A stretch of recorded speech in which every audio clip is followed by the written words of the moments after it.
Hello အားလုံးပဲမင်္ဂလာပါဒီနေ့ပြည်နာချစ်စားမင်းဟင်းတော့ကျုပ်နဲ့ငရုတ်တီးပွားပဲဖြစ်ပါတယ်အရင်ဦးဆုံးငရုတ်တီးပွားကိုအပိုင်းပိုင်းလေးပြီးမှထောင်းပေးပါမယ်အရင်ညက်စရာမလိုတော့ညက်အောင်ထောင်းစရာမလို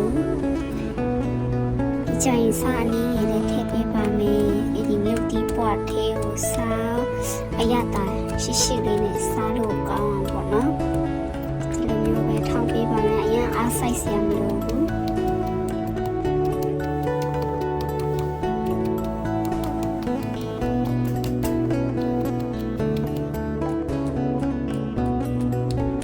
ဒီလိုအနေထားလေးဆိုရင်တော့ရပါပြီအခုတော့စကြတော့မှာပဲဖြစ်ပါတယ်ဦးထဲကိုစီလေးလေးထည့်ပါမယ်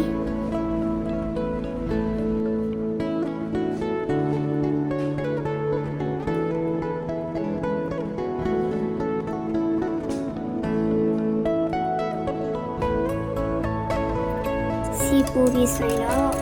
ချက်ဥကကိုကြိုက်တဲ့လောက်ပေါ့နော်ပြီးနာတော့လေးလုံးထည့်ထားပါတယ်ချက်ဥကိုအရင်ထည့်ဝယ်ကြိုပေးပါမယ်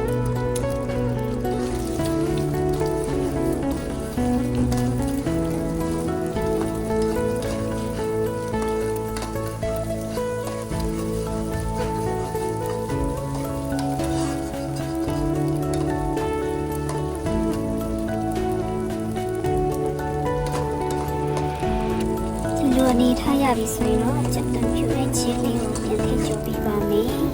ပြီးတော့ soya sauce အချေလေးထည့်ပါမယ်အနောက်လည်းအနည်းငယ်ထည့်ပါမယ်ကြံမွေပေးပါမယ်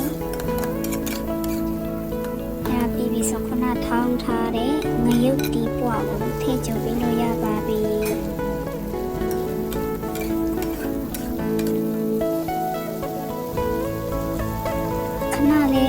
ကြောပြီးတော့ပြီဆိုရင်တော့စားချက်တာမုံစားကတော့ခုနထည့်ထားပြီဆိုရင်တော့အနည်းငယ်ပဲထပ်ထည့်ပါမယ်ချက်တာမုံထည့်ပါမယ်ပြီးကြရင်ခရုစီလေးကိုထည့်ပါမယ်ပြီးကြတော့မွေးကြပြီးမှ